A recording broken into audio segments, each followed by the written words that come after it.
నమస్కారం.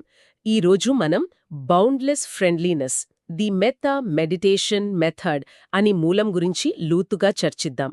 ఇది మెత్తా లేదా స్నేహభావం అనే ఒక ధ్యాన పద్ధతికి సంబంధించింది. ఇతరులు సంతోషంగా ఉండాలని కోరుకోవడం.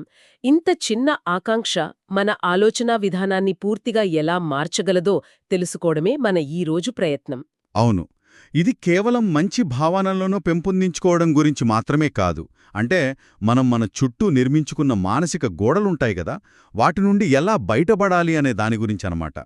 ఈ మూలం ప్రకారం కోపం, అసూయ, ద్వేషం లాంటివి కేవలం చెడు భావోద్వేగాలు కావు.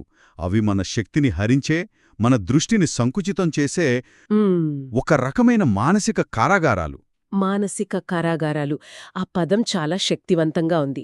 అంటే ఈ అభ్యాసం ఆ కారాగారాల నుండి మనల్ని విడిపించే తాళంచెవి లాంటిదనమాట. అయితే ఈ ప్రయాణం ఎక్కడ మొదలవుతుంది? ఒక చాలా సరళమైన కాని చాలా లోతైన ఆకాంక్షతో మొదలవుతుంది. ఆకాంక్షతో. అవును. సర్వజీవులు సుఖంగా, సురక్షితంగా ఉండాలి. వారందరూ సంతోషంగా ఉండాలి.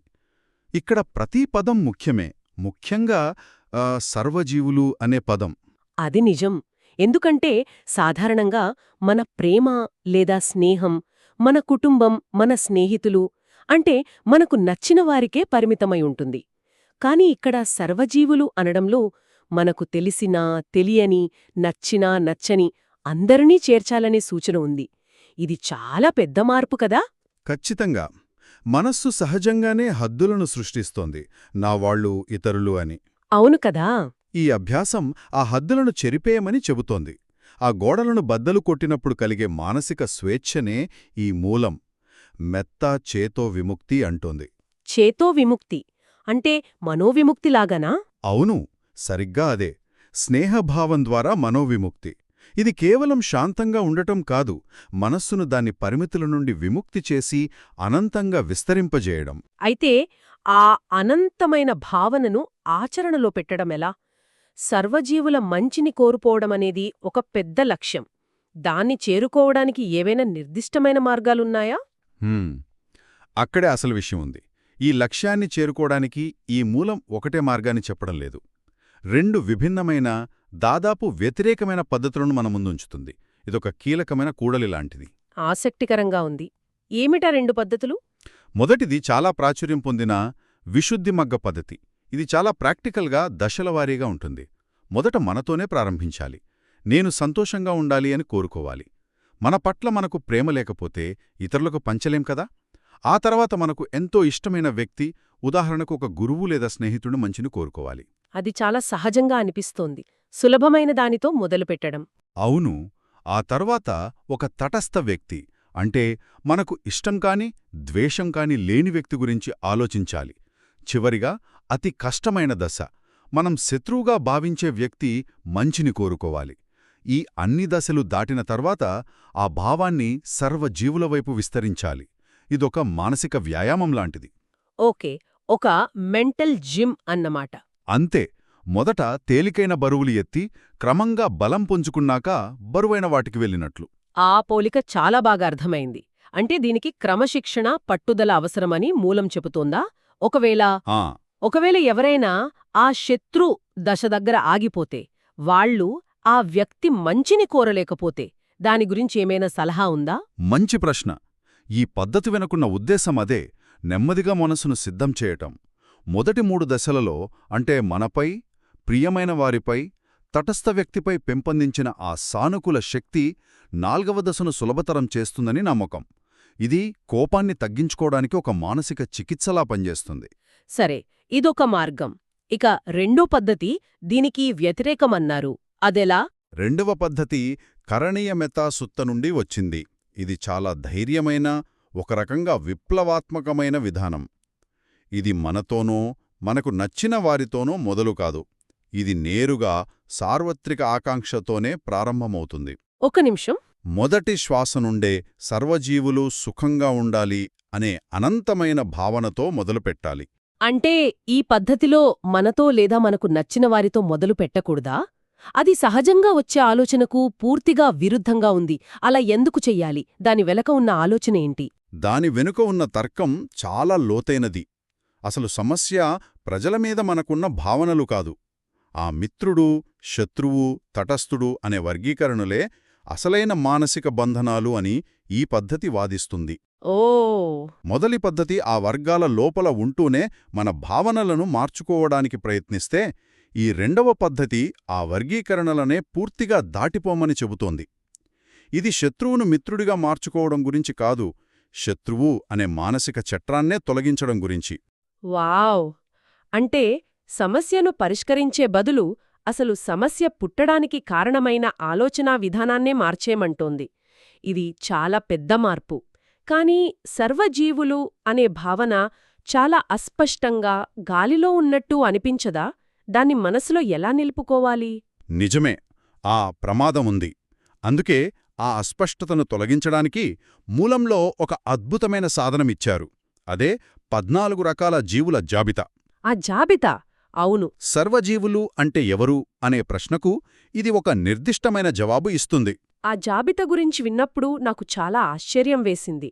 అందులో కొన్ని వర్గాలు బలహీనమైనవి, బలమైనవి, పొడవైనవి, పొట్టివి, పెద్దవి, చిన్నవి, కంటికి కనిపించేవి, కనిపించనివి, దగ్గరగా నివసించేవి, దూరంగా నివసించేవి, ఇలా సాగుతోంది. అవును, మొదటిసారి చదివినప్పుడు ఇదంతా అనవసరమైన వివరాలుగా అనిపించవచ్చు. కానీ దీని గొప్పతనమేంటంటే, ఇది మన అపస్మారక పక్షపాతాలకు వ్యతిరేకంగా పనిచేసే ఒక మానసిక చెక్లిస్ట్ లాంటిది. చెక్లిస్ట్. అవును, మన మనస్సులు కొంచెం సోమరివి. అవి సహజంగా మనకు దగ్గరగా, కంటికి కనిపించే, మనకు తెలిసిన వాటి గురించే ఆలోచిస్తాయి. అంటే ఈ జాబితా మన ఆలోచనలను బలవంతంగా విస్తరింపజేస్తుందన్నమాట. దూరంగా నివసించేవి అన్నప్పుడు వేరే దేశాలలోని ప్రజలు గుర్తుకురావచ్చు. కాని కనిపించనివి లేదా పునర్జన్మ కోసం ఎదురుచూస్తున్నవి వంటి వర్గాల గురించి ఆలోచించినప్పుడు మన ఆలోచన పరిధి భౌతిక ప్రపంచాన్ని, ఈ వర్తమాన కాలాన్ని దాటిపోతుంది. సరిగ్గా అదే. ఇది మన ఇంద్రియ పరిజ్ఞాన యొక్క హద్దులను ఛేదించమని ప్రోత్సహిస్తుంది. మన స్నేహభావం మన కంటికి కనిపించే వాటికే పరిమితం కాకూడదని నిరంతరం గుర్తుచేస్తుంది. ఈ జాబితాలో వాడిన అనవశేష అనే పదం చాలా ముఖ్యం. అనవశేష అంటే ఏ ఒక్కరిని వదలకుండా, మినహాయింపు లేకుండా. ఇది మన మెదడులోని మినహాయించే ప్రవృత్తిని దెబ్బతీయడానికి రూపొందించిన ఒక శక్తివంతమైన సాధనం. ఈ పద్ధతులు, ఈ జాబితాలు, వీటన్నిటినీ కలిపి చూస్తే అసలు సందేశమేమిటి? ఇవన్నీ మనల్ని ఎక్కడికి తీసుకెళ్తున్నాయి? ఇవన్నీ మనల్ని ఒక ప్రాథమిక సత్యం వైపు నడిపిస్తున్నాయి.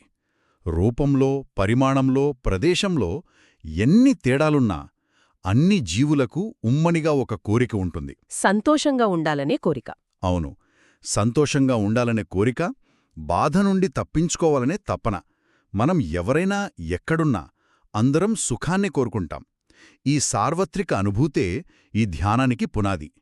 ఇతరుల మంచిని కోరడమంటే వారిలో మనకున్న కోరికనే గుర్తించడం. దీనికి కొనసాగింపుగా మూలంలోని 6వ శ్లోకంలో ఒక తుది సూచన ఉంది. అది నన్ను చాలా ప్రభావితం చేసింది. కోపంతోగాని, ద్వేషంతోగాని ఒకరికొకరు హాని తలపెట్టవద్దు. ఇది నాణేనికి రెండో వైపులాంటిది కదా. కేవలం మంచి జరగాలనే కోరుకోవడమే కాదు, హాని జరగకూడదని కూడా ఆకాంక్షించడం. ఇది చాలా కీలకమైన విషయం. అంటే ఈ అభ్యాసంలో 2 భాగాలున్నాయి. ఒకటి, సంతోషమనే సానుకూల ఆకాంక్షను చురుకుగా పెంపొందించుకోవడం. 2, హాని తలపెట్టాలనే ప్రతికూల ఉద్దేశాన్ని స్పృహతో వదిలివేయడం. ఒకటి పాజిటివ్, ఇంకోటి నెగిటివ్ని ఆపడం. అంతే.